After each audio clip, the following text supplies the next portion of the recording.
حدیث آپ سب نے سنی ہوگی، لیکن جو مسئلہ بتا رہا ہوں شاید اس کے اوپر کبھی توجہ نہ گئی ہو. آج اگر آپ توجہ کریں گے تو یہ حدیث آپ کے ذہنوں میں مزید بیٹھ جائے گی.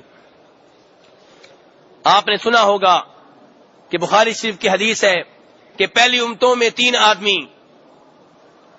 سفر میں تھے، بارش نازل ہوئی، طوفان آیا، وہ بارش سے بچنے کے لیے، طوفان سے بچنے کے لیے غار میں داخل ہو گئے. غار میں داخل ہوئے تو اوپر سے چٹان گری اور اس نے غار کا دروازہ بند کر دیا. وہ تینوں آدمی پورا زور لگا کر بھی اس چٹان کو حرکت دینے کے قابل نہیں تھے. اس لیے ایک دوسرے سے کہنے لگے آج پھنس چکے ہیں، اللہ ہی اس مصیبت سے نجات دے گا، اللہ کو اپنے نیک عمل کا واسطہ دو. میرے بھائی مصیبت میں پھنسے ہیں، کس کو پکار رہے ہیں؟ اللہ کو. اور افسوس سے کہنا پڑتا ہے کہ آج کا مسلمان جب مصیبت میں پھنستا ہے رب کو نہیں پکارتا، اوروں کو پکارتا ہے. شیخ عبد القادر جیلانی کو پکارتا ہے رحمہ اللہ، لاہور والی سرکار کو پکارتا ہے، دلی والی سرکار کو پکارتا ہے. سید رشید رضا مصر کے ایک بڑے عالم دین گزرے ہیں، وہ اپنی تفسیر میں لکھتے ہیں، کہتے ہیں کہ ہمارے مصر اور شام میں یہ قصہ سب جانتے ہیں کہ کچھ لوگ کشتی پہ سوار ہوئے، کشتی ڈوبنے لگی، ہر ایک نے اپنے اپنے پیر کو پکارنا شروع کر دیا. کسی نے شیخ عبد القادر جیلانی کو، کسی نے رفاعی کو، کسی نے بدوی کو، جو عربوں کے پیر ہیں، ہر ایک نے اپنے اپنے پیر کو پکارنا شروع کر دیا. پوری کشتی میں صرف ایک آدمی تھا جو توحید کے اوپر تھا. وہ شروع میں اللہ کو پکارتا رہا، لیکن جب دیکھا کہ سارے اللہ کے سوا اوروں کو پکار رہے ہیں، اس نے کہا یا اللہ ہم سب کو غرق کر دے، ہم اس قابل نہیں ہیں کہ اس دنیا میں رہیں. میرے بھائی شرک کی انتہا ہو چکی ہے. دوسروں نے تو شرک کرنا ہی کرنا تھا. ہمارے وہ بھائی جو کلمہ پڑھتے ہیں، کہتے ہیں لا الہ الا اللہ، اللہ کے سوا کوئی سچا معبود نہیں ہے، افسوس سے کہنا پڑتا ہے وہ بھی مصیبت کے وقت اللہ کے ساتھ اوروں کو شریک ٹھہراتے ہیں. تو بہرحال یہ آدمی غار میں پھنسے ہیں، یہ اللہ کو پکار رہے ہیں، اور اللہ کو واسطہ کس کا دے رہے ہیں؟ اپنے نیک اعمال کا.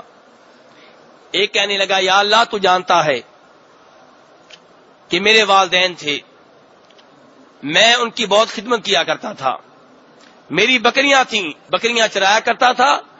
جب رات کو بکریاں واپس لے کر آتا، دودھ دوتا تو سب سے پہلے جن کو دودھ پیش کرتا وہ میرے والدین ہوا کرتے تھے، بیگم کو بعد میں، بچوں کو بعد میں. لیکن یا اللہ تو جانتا ہے کہ ایک دفعہ میں بہت دور نکل گیا، واپس آیا تو والدین سو چکے تھے. دودھ لے کر حاضر ہوا، والدین کے سرہانے کھڑا ہو گیا، ان کے بیدار ہونے کا انتظار کرنے لگا. نہ میں نے یہ گوارا کیا کہ والدین کی نیند خراب کروں، اور نہ میں نے یہ برداشت کیا کہ والدین سے پہلے بیگم بچوں کو دودھ دوں. بیگم اور بچے روتے رہے، چیختے چلاتے رہے، لیکن میں نے کہا نہیں، پہلے دودھ دوں گا تو اپنے والدین کو دوں گا. یا اللہ تو جانتا ہے کہ پوری رات میں ایسے ہی کھڑا رہا. صبح بیدار ہوئے تو سب سے پہلے انہیں دودھ پیش کیا، اس کے بعد بیگم اور بچوں کو دودھ دیا. یا اللہ میں نے یہ عمل صرف تیری رضا کے لیے کیا تھا، تجھے خوش کرنے کے لیے. یا اللہ اگر تو میرے اس عمل کے اوپر راضی ہے تو اس عمل کا تجھے واسطہ کہ ہمیں اس غار سے نکال لے. چٹان تھوڑی سی پیچھے ہٹی، لیکن اب بھی اتنا راستہ نہیں تھا کہ باہر نکل پاتے.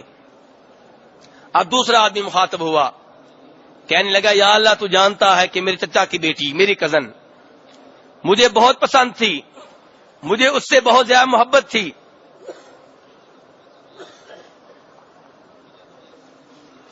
میرے برے ارادے تھے، لیکن وہ گناہ کے لیے آمادہ نہیں تھی. ایک بار قوم قحط سالی کی وجہ سے بھوک سے مرنے لگی تو وہ بھی مجبور اور لاچار ہو کر میرے پاس آئی، مجھ سے قرض کا مطالبہ کیا. میں نے کہا میری خواہش پوری کر دو، قرض نہیں دوں گا بلکہ پیسے ہی تمہیں دے دوں گا. اس نے ہاں کر دی، اور جب میں اپنی خواہش پوری کرنے کے لیے اس کے جسم پہ بیٹھا تو اس اللہ کی بندی نے کہا اتق اللہ ولا تفض الخاتم الا بحق، اللہ سے ڈر جاؤ، میری شرمگاہ کے اوپر تمہارا کوئی حق نہیں ہے۔ اگر میرے ساتھ کچھ کرنا چاہتے ہو تو شرعی طریقہ اختیار کرو، قانونی طریقہ اختیار کرو۔ یا اللہ تو جانتا ہے کہ جب اس نے کہا تھا اللہ سے ڈر جاؤ، میں یہ لفظ سن کے پیچھے ہٹ گیا، مجھے وہاں پہ تیرے سوا کسی اور کا ڈر نہیں تھا، والدین کا ڈر نہیں تھا، معاشرے کا ڈر نہیں تھا، پولیس کا ڈر نہیں تھا، عدالت کا ڈر نہیں تھا، ڈر تھا تو صرف تیرا۔ یا اللہ صرف تجھ سے ڈرتے ہوئے پیچھے ہٹ گیا۔ یا اللہ میرا یہ عمل اگر تجھے پسند ہے اور تیری رضا کے لیے تھا تو یا اللہ اس کا واسطہ دے کے کہتا ہوں کہ ہمیں اس مصیبت سے نجات دے۔ چٹان تھوڑا سا اور سرکی، لیکن اب بھی اتنا راستہ نہیں تھا کہ وہ تینوں باہر نکل پاتے۔ تیسرا آدمی کہنے لگا یا اللہ تو جانتا ہے کہ ایک بار میں کچھ مزدوروں کو مزدوری کے لیے گھر میں لے کر آیا، مزدوری طے ہوئی اور جب کام ختم ہوا سب کو میں نے مزدوری دی، لیکن ایک مزدور نے مزدوری میں اضافے کا مطالبہ کیا، میں نے اس کا مطالبہ ماننے سے انکار کر دیا اور وہ احتجاجاً مزدوری پھینک کے چلا گیا۔ میرے بھائی حدیث بعد میں مکمل کروں گا، لیکن یہاں میرا سوال ہے، ہر آدمی اپنے آپ سے پوچھے کہ اگر میں وہاں پہ ہوتا تو اس مزدوری کے ساتھ کیا کرتا جو مزدور پھینک کے چلا گیا ہے۔ ہم یہی سوچتے کہ ہم نے اپنا حق ادا کیا، اس کو دی اس نے نہیں لی، میرا کیا قصور ہے، اب میرے لیے حلال ہے۔ اور اگر ہم امانت کا مظاہرہ کرتے تو پکڑ کے اس کو سائڈ پہ رکھ دیتے کہ ٹھیک ہے ہفتہ دو ہفتہ مہینے دو مہینے انتظار کریں گے، آ گیا تو ٹھیک نہیں تو نہ صحیح۔ لیکن نہیں میرے بھائی، یہ انسان بہت عظیم انسان تھا، جس امانت و دیانت کے اس نے مظاہرہ کیا ہے ایسی امانت و دیانت خال خال نظر آتی ہے۔ اس نے کیا کیا؟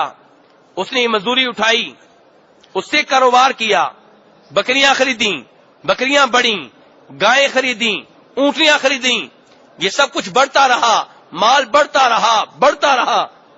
میرے بھائی اس دوران معلوم نہیں کتنی بار شیطان نے اس کے اوپر حملہ کیا ہوگا، اس سے کہا ہوگا کیوں اپنا ٹائم ضائع کر رہے ہو، یہ سب کچھ تمہارا ہے، تمہاری محنت ہے، کھا لو، تم اس کے مالک ہو۔ لیکن وہ اللہ کا بندہ شیطان کے وسوسوں میں نہیں آیا، شیطان کے دھوکے میں نہیں آیا، شیطان کی باتوں میں نہیں آیا۔ دوسری طرف وہ مزدور ایک عرصے کے بعد تنگ ہو کر واپس آیا، کہنے لگا کہ شاید آپ کو یاد ہو کہ ایک بار میں نے آپ کے پاس مزدوری کی تھی اور احتجاجاً مزدوری پھینک کے چلا گیا تھا، اب میں بہت لاچار ہوں، بہت زیادہ محتاج ہوں، بہت زیادہ ضرورت مند ہوں، میری مزدوری مجھے دے دو۔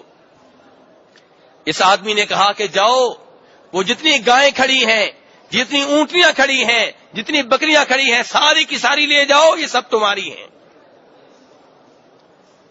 وہ آگے سے کہنے لگا میرا مذاق نہ اڑاؤ، میری غربت کا مذاق نہ اڑاؤ، میرا حق مجھے دے دو۔ اس نے کہا اللہ کے بندے میں تمہارا مذاق نہیں اڑا رہا، تمہاری مزدوری سے میں نے کاروبار کیا، تجارت کی، محنت کی، یہ سارا مال تمہارا ہے، سارے کا سارا لے جاؤ۔ وہ اب آدمی کہہ رہا ہے اللہ اگر اس امانت و دیانت کا مظاہرہ میں نے تجھے راضی کرنے کے لیے کیا تھا، کسی حکومت سے تمغہ لینے کے لیے نہیں، کسی حکومت سے سرٹیفکیٹ لینے کے لیے نہیں، شہرت اور ریاکاری کے لیے نہیں، بلکہ یا اللہ صرف تجھے راضی کرنے کے لیے میں نے اس امانت و دیانت کا مظاہرہ کیا تھا، تو اس عمل کا تجھے واسطہ ہے کہ ہمیں اس مصیبت سے نجات دے دے۔ ادھر اس آدمی کی دعا ختم ہوئی، ادھر چٹان پیچھے ہٹ گئی اور یہ تینوں افراد بڑی آسانی سے غار سے باہر آ گئے۔ میرے بھائی یہ حدیث کس نے بیان کی ہے؟ نبی صلی اللہ علیہ وسلم نے، بخاری شریف میں آتی ہے۔ اس سے پتا چلا کہ آپ مشکل اوقات میں اپنے نیک عمل کو بطور واسطہ دعا میں اختیار کر سکتے ہیں۔